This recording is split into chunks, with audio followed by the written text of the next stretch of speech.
Suka doakan orang tua? Suka. Allahumma gfirli dunubi wali walidaya warhamhuma kama rabbayani shaghira. Ya Allah, ampunilah dosaku dan dosa kedua orang tuaku. Sayangi mereka sebagaimana mereka menyayangi aku waktu aku kecil. Pernah nggak bertanya, kenapa ada kata-kata sayangi mereka sebagaimana mereka pernah menyayangi aku waktu kecil? Padahal orang tua tuh sayang sama kita itu lain ke urang leutik wae. Geus boga incu oge, geus boga anak, tetep we kolot manyaah ka urang. Kolot beunghar urang ngilu beunghar. Beda mun budak beunghar kolot teu ngiluan. Paham? Pernah bertanya? Gak pernah nanya. Akibatnya apa? Ya gak ada jawaban. Disuruh puasa, puasa aja seperti kebanyakan orang. Padahal sudah sering orang ngomong, oh puasa itu Bapak Ibu, ada puasa awam, ada puasa khusus, ada puasa khusus. Saya tanya, yang dua berikutnya bisa nggak Anda? Cuman pidato doang. Buat apa? Pernah bertanya, puasa khusus gimana sih? Puasa khusus gimana? Pernah nanya?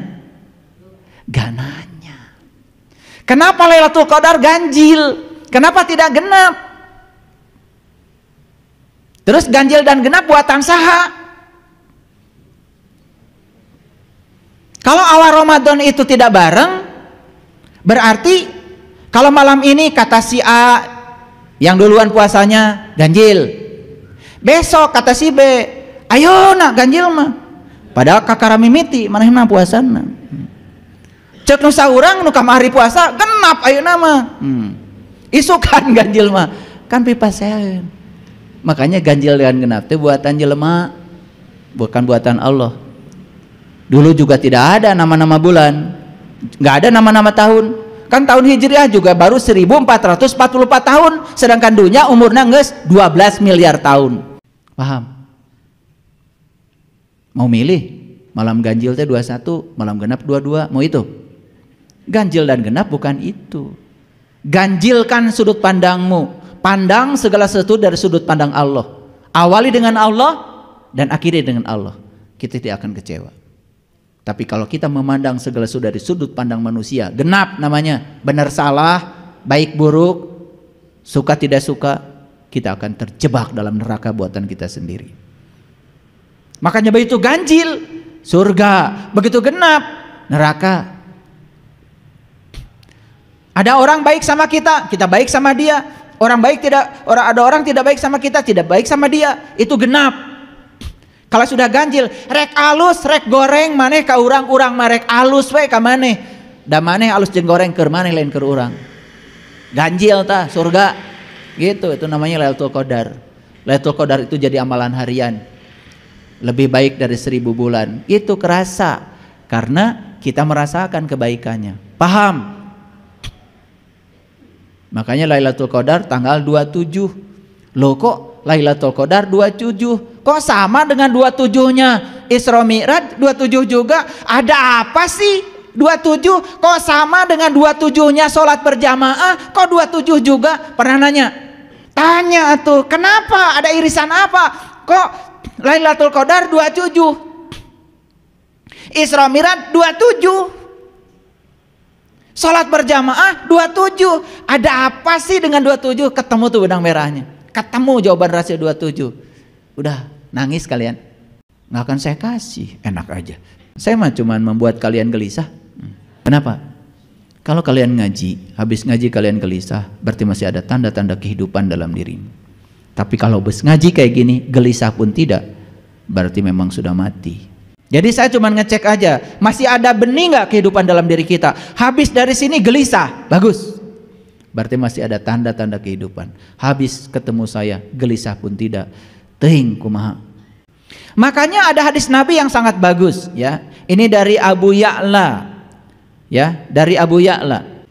Itu langsung dari Nabi Muhammad Rasulullah SAW yang diriwayatkan oleh Tirmizi. Ya, hadisnya begini. Orang yang cerdas ialah orang yang mampu mengintrospeksi dirinya dan suka beramal untuk kehidupan setelah mati. Awas, kehidupan setelah mati. Karena setelah mati kan hidup lagi. Karena jiwa itu kan tidak pernah mati, jiwa itu abadi.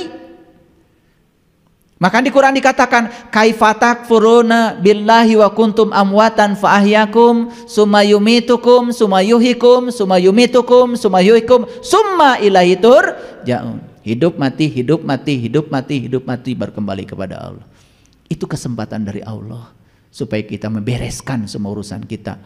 Sebelum kita kembali kepada Allah, diberi kesempatan oleh Allah. Makanya jiwa-jiwa yang kehilangan tubuh hari ini mungkin akan melanjutkan perjalanan, diberi tubuh yang baru di kehidupan yang akan datang. Kalau di kehidupan yang akan datang ingin bagus, ingin baik, sudah sekarang perbanyak amal.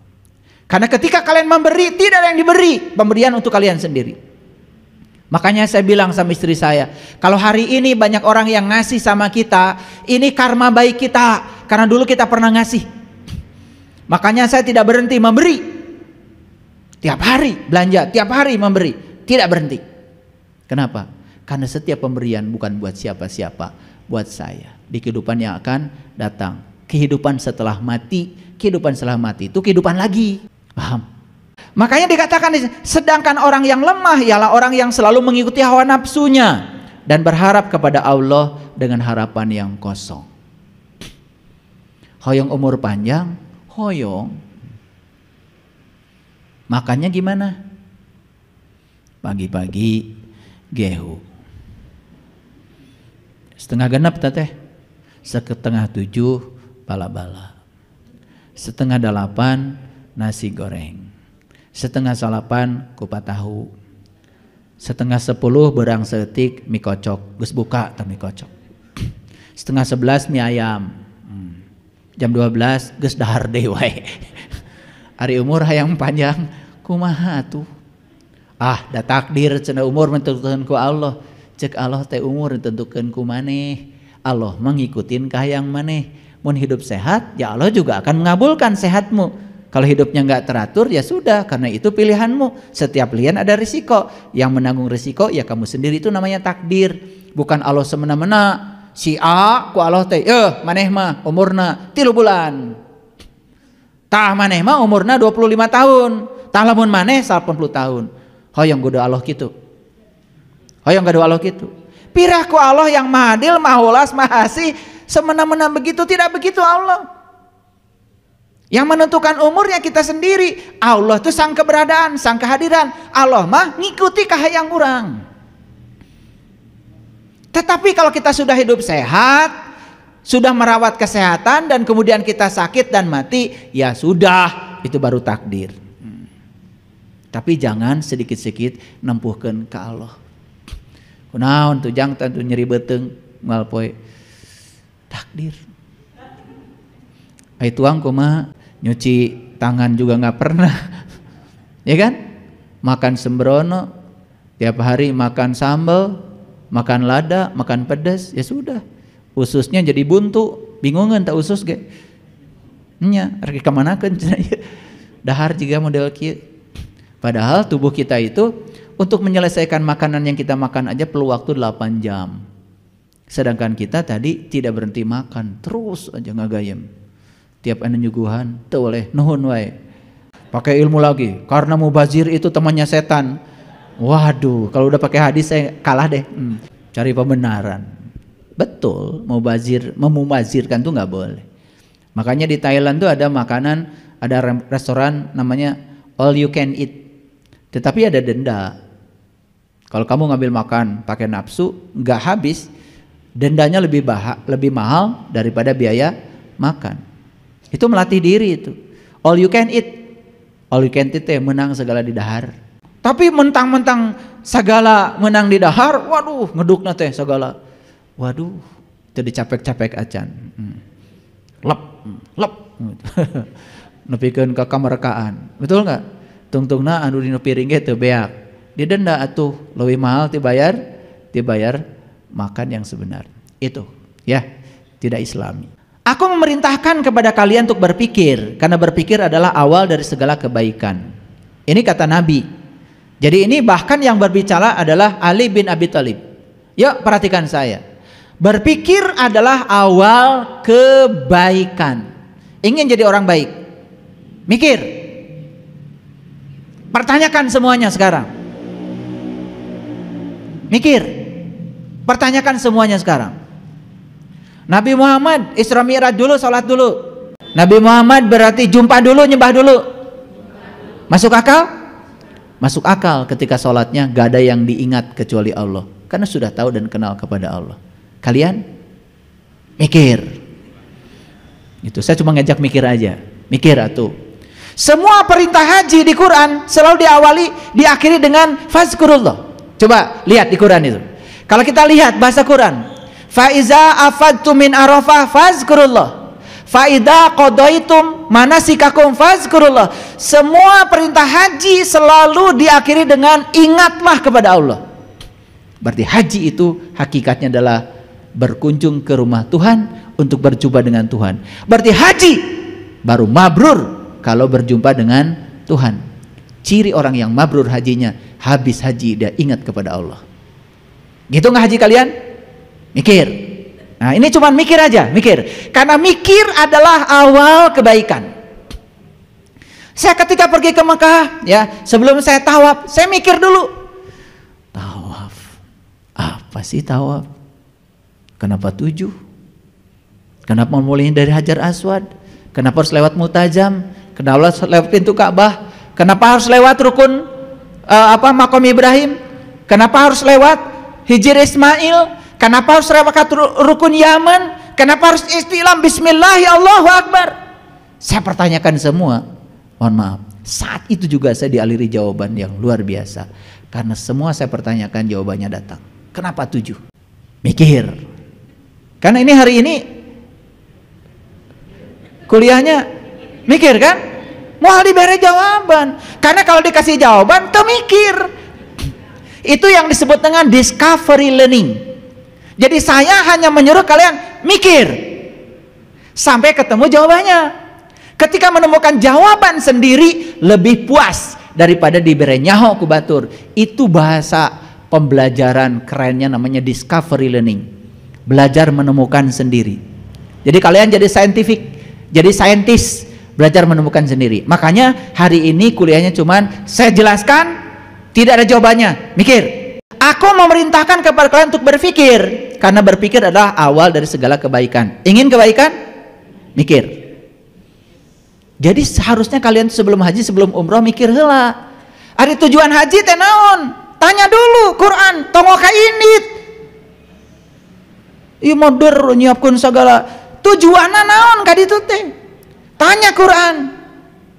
Ternyata tujuan haji itu ada di kalimat talbiyah. Labaik Allahumma labaik, labaik la syarika lak labaik. Jadi tujuan haji cuma satu, membebaskan syirik yang ada padamu.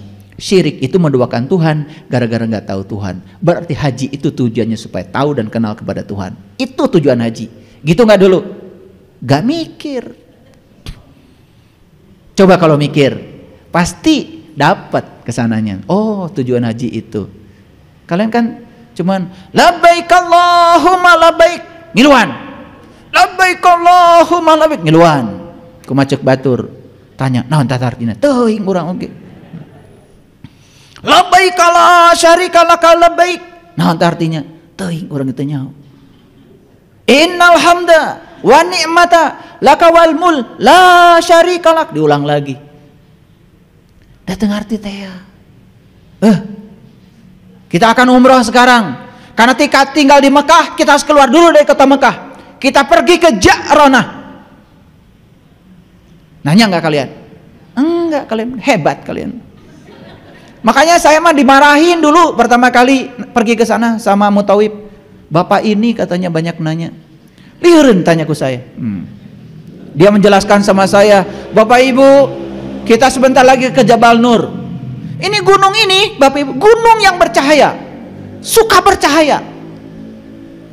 Geus ningali maneh? Acan. Nah, ngomong gitu. Dia nggak ngerti Jabal Nur tuh dikiranya itu. Jabal Nur tuh ini, gunung yang bercahaya tuh di sini. Cing panggih tadi dinya. Bapak Ibu, kita harus keluar dari Mekah dulu ya. karena kita mau umroh. Gitu.